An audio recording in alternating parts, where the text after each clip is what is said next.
What's up, y'all? So today we are going to be talking about one of the questions that I get, probably is real popular. I'm not gonna say most often, but it's really, really popular. And that's how to become a mental health coder or behavioral health coder. And so if you're new here, my name is Kat, and I'm a certified professional coder, and one of the specialties that I code is behavioral health. And I just think it's just real, real dope that so many people are interested in coding behavioral health. And it's simply because this specialty is in high demand, and it's for a number of reasons. One is because mental health is like recognized now as a true need, as a true condition. In the past, insurances wouldn't even cover seeing a therapist, seeing a counselor. And so now that insurance policies does have a space for mental health now, it is one of those things that a lot of patients are taking advantage of and are leaning more into to seeking out for self-care and just for overall just struggles that they are encountering, that they want to get help with their mental health. And so with this, in mind, mental health is becoming one of those specialties that is more normalized than ever. Another reason why mental health is in high demand is because you all know we just came out of a pandemic that lasted more than a year, and a lot of people mental health really struggled because of that pandemic, and that as a result, a lot of people are really seeking for help, and are not ashamed of the stigma that mental health once had, and they're seeking out therapists and counselors and psychiatrists and social workers to kind of help them to get back to their baseline or get back to quote unquote normal. And so it's in high demand, like because of that. And two, another reason why mental health coding is, or the mental health profession in general, is just really, really in high demand right now is because of the shortage of workers in that area. And so if you have a shortage of workers, but you have a plethora of, people that need the resources, of course, it's going to be a lot of work out there. So it's a high demand for people that's experienced in this area. So I'm really, really glad that you're interested in what it takes to become a mental health coder. So let's just get right into it. So, of course, let's just start off with the baseline and just talk about what behavioral health coding is. And so, as with any of the codes, coding specialties, behavioral health coding is no different. It just involves assigning the standardized codes to mental health services. Services like therapy sessions, psychiatric evaluations, you have medication management, you have assessment testing, you have procedures, biofeedback procedures, and the likes. And so, it's just basically assigning those codes to those services that is under the mental health or behavioral health umbrella. These codes are used for insurance reimbursements. They're also used for tracking patient care for statistical purposes. They help to make revenue seamless, standardized, and it's essential in patient care and insurance in the insurance world. As a behavioral health coder, you will deal with diagnoses and treatments in mental health, and you will have to ensure that the provider is being reimbursed properly by doing correct coding based on medical necessity and the different types of different types of behavioral health procedures that's out there. So naturally, I know you are probably wondering, well, what kind of education do I need to become a behavioral health coder, or what kind of certification I need? And I'll be happy to tell you that you don't need a special certification. You just need a coding certification. So first and foremost, you don't need any formal college education, although it's helpful. It's not necessary, but you do need a high school diploma or GED in order to become certified as a coder. If you are interested in a HEMA or AAPC, either one of those entities will suffice in getting a credential so that you can go into the mental health specialty. You can get something like a CPC from AAPC. You can get something like a CCS from a HEMA, and that would be enough to go into the specialty of mental health or behavioral health. But you would need, of course, a solid foundation of ICD-10, CPT, HCPC, because you would need to know which diagnoses are covered or considered medically necessary to pay for from insurance companies these mental health services that is being provided by the providers. You will also need a good grasp on billing knowledge for this specialty, behavioral health specialty. And that's something that's pretty much slept on in the industry, in my opinion. I would suggest that if you are thinking about becoming a behavioral health coder, to at least have some experience in the billing side of behavioral health, because on the billing side of behavioral health, you'll get to see what codes are denied, what codes are, where you probably won't see what codes are approved because billers really won't see it, but you will definitely get to see what codes are denied. You will also get to see which insurance companies have particular requirements for certain CPT codes. You would also be able to see when medical records are required and just the nuances of coding behavioral health. Being on the billing side really does make you a stronger coder overall, and especially in mental health. Because there are things that the most buzzword keyword around mental health, that's with mostly all coding, but in mental health in particular, is it medically necessary? And even though a patient may feel like they want to have, a therapist, a counselor, a psychiatrist, psychologist to help them in their mental health journey, all diagnoses are not considered medically necessary for the insurance company to cover those services. So being a biller, you will see that. As a coder, your job is just to code exactly what the provider says that they saw the patient for. You don't get to determine whether it gets paid or not, or, should you apply it to the claim? Your job is just to read the medical record, extract the diagnosis, extract the procedures, and, apply it to the claim in a clean, correct way. As the biller, though, you get to see on the back end, are these things really covered? Is insurance paying on these? So start off in billing. If you want to be a mental health coder, start off being a biller for mental health first.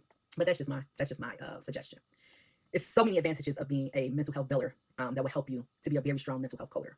And as I stated earlier, you don't need any special certifications. You can just get whatever certification that you would like as your foundations. One I recommend, of course, is the CPC, but you can also be certified as a COC, even a CRC, CCS, CCA, anything like that to help you to expand your career into the mental health specialty. You do need some special skills that I would just suggest that you just think about and you highlight on your resume when you are applying for these behavioral health jobs. And one is the attention to detail. You'll be working with sensitive information, and you have to make sure that you are coding these correctly because, again, medical necessity is really imperative in order to get these claims paid. If you use a diagnosis code that is not medically necessary and the claim denies, you may be baffled as to why the claim is denied because the provider says that the patient came in for this. But you need to understand that even though the patient came in for this condition, the insurance company may not have that on their list as a payable diagnosis. So you will have to understand that, if there are other things in the note that you could possibly pick up and code in lieu of or as a primary code to the code that maybe the provider picked, or maybe that's the highlight of the note. There could be other things in the base of the note, in the body of the note, that is still relevant to the claim and that is medically necessary as to why the patient is seeing the provider, so that insurances can pick up and pay for those sessions or testing or whatever the procedure is that the provider is giving to the patient. You will also have to have a great understanding of HIPAA and follow confidentiality standards. Mental health is a highly sensitive specialty. It's so sensitive that a lot of times you can view everything in your medical record online, but your mental health record may be suppressed because of how sensitive and intimate the sessions are. And so as the coder, you also have to be upheld to that confidentiality. So you'll have to follow HIPAA. You'll have to follow correct PHI handling and things of that nature. So just make sure that you understand that you are being privy to some information that a lot of other people will not be. And finally, you will have to understand insurance policies and payer rules. You have to understand this because behavioral health, like I said, a lot of insurance companies used to not cover behavioral health. So it's still something that insurance companies are struggling to figure out how to best maneuver this revenue for the providers and the types of clinics and entities that these providers are practicing in. And so each insurance company may have different coverage rules, different types of policies. Each plan is so different. Some plans have limits. Some plans have exclusions. Some plans have code sets that they just don't support. Sometimes you need pre-authorizations for some of these things. So you need to understand which insurance policies have these nuances so that you can best understand coding and be able to educate your providers on so that they can know how to best serve their patients.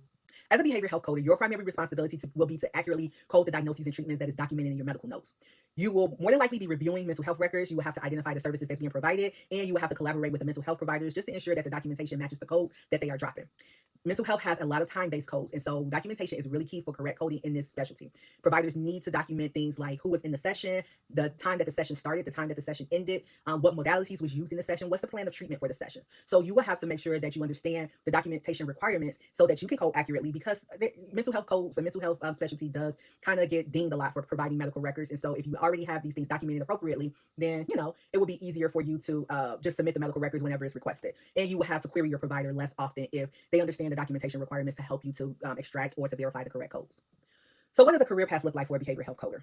So in general, like I say, I would suggest you always start off from billing. If you were a mental health biller or work in like denials management for mental health or any other supporting areas, that would be a great foundation for you to start your career into becoming a mental health coder. You will need to then take that knowledge and expertise that you have and just apply for maybe like entry level positions, or like I won't say entry level because I always say coding is not really an entry level job, but like a coder one position for mental health. And those usually are like psychotherapy sessions. Those are pretty straightforward sessions. They usually are time based. They usually have documentation requirements that's fairly simple to understand, and you usually can just code those and just be okay. And once you get a hold or a good concept of psychotherapy visits and psychiatric evaluation visits, then you can start coding like the procedures that's done, such as the assessment testings, the biofeedback, maybe medication management, things like that. And so just starting a career off from billing is a great place to build your expertise and build your experience into that, coder one position, which usually houses like simple coding, like, the psychotherapy sessions, and build up that knowledge, build up your accuracy, get familiar with the different, codes that's being used for diagnoses and things like that. And then from there, you can get more specialized in, behavioral health coding. Maybe to become an auditor or maybe become an educator, where you will just kind of work with all different areas of the mental health field, all different areas of behavioral health, because there are a lot more than just therapy sessions that's involved in mental health coding. Optum has this really, really nice book, and it's basically all the CPTs that is involved in behavioral health coding, and it's more than just the psychotherapy sessions. Again, you have your assessment test, you have your biofeedback services, you have interactive complexity, so you have hypnotherapy, you have TMS, you have ECTs. And so it's just so many things that is involved in mental health services that you can grow your career in. So just make sure that you take it step by step in order to get a full grasp of the mental health field. Some coders also go into the consulting role or a training role, where they help new coders and new therapists that's just fresh into the field, fresh out of school, to understand the different code sets that they have at their disposal. Because some therapists, when they get out of school, they have coding in their curriculum, but they focus more on the patient, the clinical side of it. So a lot of them will not understand so completely like when they can apply certain codes. When is a crisis code, relevant to this situation, and how do I need to document the use of a crisis code? How do I document that there was a patient that came in that required interactive complexity? And so your job and your expertise as a coder can help to the therapist to understand when they are providing these services for this patient, so that they can get the reimbursement that they deserve. So here are some tips to land a job as a behavioral health coder. So like I stated, if you decide to go into mental health coding, first, I would suggest you become a mental health builder first. But on top of that, make sure that you build a strong resume. A resume that is strong will highlight your certifications. It will highlight any training that you have, such as like an advanced training course with AAPC for behavioral health. That's a great thing to highlight on your resume because it shows initiative, even though you don't get a separate credential, but you are getting a continuing education and advanced education to become a behavioral health coder. So also highlight your experience, and that billing piece will give you the experience that you need to transition into coding. And if you have been just coding in general, maybe you have been an E&M coder, or maybe you have been a pathology coder, or coding in some other specialty, that is still great to put on your resume because it shows that you are already familiar with the recommendation and you are already familiar with the process of coding. If you've completed any internships or if you work in any other areas of the healthcare system, definitely add those onto your resume as well. Also, try to see if you can get comfortable with the diagnosis and the procedures in medical coding. So if you have access to a book, like I say, look at your F codes in your ICD-10 book, look at your medicine section of your CPT book, and kind of familiarize yourself with those parts of the book, because those are the parts of the books that most behavioral health coders focus on. So you would need to focus on that stuff. Also, network. And you already knew that was coming. Networking is invaluable in coding. And so joining AAPC or HEMA, your chapter, and just letting people know that you're interested in becoming a behavioral health coder, and if they have any opportunities that they know of, to just kind of let you know. But also connect with fellow coders just outside of your chapter, in your area, on social media. Definitely, we have a professional networking social media site called LinkedIn, and you can participate in conversations on LinkedIn to kind of show your interest and your expertise. Also, make sure that you are focusing and participating in webinars, specifically live webinars, because the live webinars will allow you to ask questions in real time, and also to interact with other people that is interested in behavioral health or mental health coding. Often networking can lead to opportunities. It can lead to mentorship. So like, don't underestimate networking. I talk about it so much on this channel because I do find that it is a valuable resource and it is really, really important. Also, keep improving yourself. So until you land that dream job or that dream position in your behavioral health coding specialty, make sure you stay abreast on coding guidelines, especially those that relate to mental health. And just stay in the know, stay in the community, kind of practice coding until you get that job. So try to see if you can find resources or something out there that helps you to practice becoming a mental health coder. So, so just to close it off, I just want to let you know again that, behavioral health coding is one of those specialties that I love. It's near and dear to my heart, and it's so rewarding and so impactful, especially if mental health is just something that you're passionate about. It just helps you to be in that field and to feel like you're making a difference and you're serving your purpose. Having, a good grasp of coding is excellent, but also making sure that you are able to pay attention to detail and you understand payer policies and rules that relates to this specialty. Mental health coding is a meaningful career, and it opens doors to a lot more opportunities than you would think because it's so in demand right now. And so if you're ready to start, I definitely encourage you to look into the types of certifications that you will want if you're not already certified. Connect with other coders in your community and just go out there and apply for those jobs. And don't be afraid if you apply for a position that is not related to mental health coding. But when you're in an interview, ask, do you have a mental health department? Do you have therapists at your clinic? Because I'm really interested in also learning or also coding mental health services. And a lot of times, if they have those types of providers in that entity, in that hospital or clinic or whatnot, you can either take over the mental health coding or work as a backup and just be a support to the current mental health coding. And a lot of times, as the hospital or clinic expand, those opportunities will come to you and you'll be coding mental health in no time. So this journey might seem a little bit gray to get into because there's not a lot of information out there, but with the right persistence and asking the right questions and not being afraid to go for it and to put yourself out there, I'm sure you'll find that mental health or behavioral health coding position that you are looking for. So I hope you found this video helpful, and I hope that it helped give you a little bit more insight on how to become a mental health coder. If this video was good to you, then don't forget to like the video just to let me know. And also, if you haven't done so already, please subscribe to the channel. I really appreciate it. And just remember that this specialty is growing and it's in demand, and it is a lot of opportunity out there. So don't get discouraged at all. And if you are going to take action, put in the comments, I'm taking action, so that I know that you are one of those people that are a go-getter. And I just wish you much success in your coding career. See you in the next video.